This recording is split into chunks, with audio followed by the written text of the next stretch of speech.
कर्ण द्वापर युग के महान योद्धाओं में से एक थे, लेकिन उनको मिला श्राप उनकी मौत का कारण बन गया। कर्ण को उनके जीवन काल में 2 श्राप मिले थे। उन्हें पहला श्राप उनके गुरु भगवान परशुराम ने दिया था, जबकि दूसरा श्राप एक ब्राह्मण ने दिया था। कर्ण को बचपन से ही धनुर्धर बनने की चाहत थी, लेकिन सूत पुत्र होने के कारण कोई उन्हें शिक्षा नहीं देता था।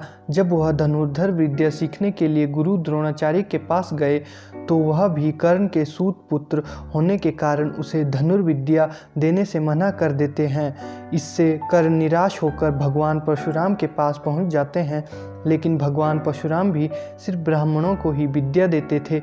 अब कर्ण किसी भी तरह से धनुर्विद्या सीखना चाहता था तो वह भगवान परशुराम से झूठ बोलता है कि वह ब्राह्मण है। भगवान परशुराम भी कर्ण को ब्राह्मण समझकर उसे शिक्षा देने लगते हैं।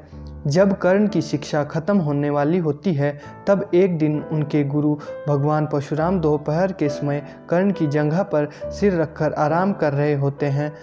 थोड़ी समय बाद वहाँ एक बिच्छू आता है जो कर्ण की जंघों पर काट लेता है। अब कर्ण सोचता है कि अगर वह हिला या बिच्छू को हटाने की कोशिश की तो गुरु परशुराम की नींद टूट जाएगी, इसलिए वह बिच्छू को हटाने की बजाय उसे डंक मारने देता है।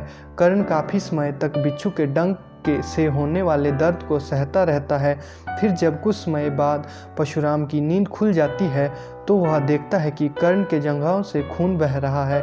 यह देखकर भगवान परशुराम गुस्से में कहते हैं, इतनी सहनशीलता सिर्फ किसी क्षत्रिय में ही हो सकती है।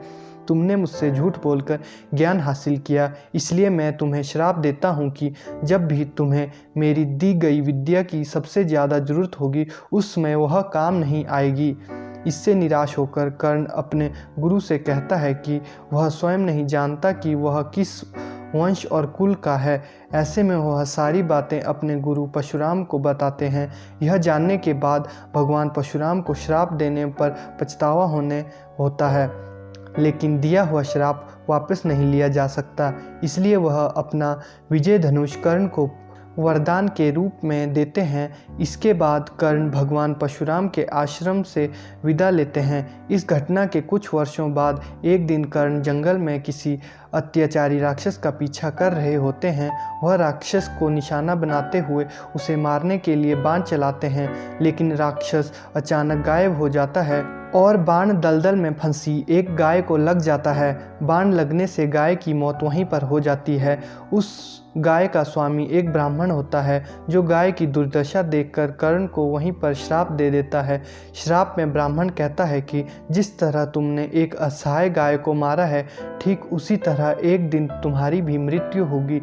आगे चलकर इन दोनों श्रापों का प्रभाव महाभारत के युद्ध में नजर आया। युद्ध के दौरान कर्ण के रथ का पहिया दलदल में फंस जाता है। जब कर्ण उसे निकालने के लिए रथ से उतरता है तभी अर्जुन बाण चला देता है, जिससे कर्ण की मृत्यु हो जाती है।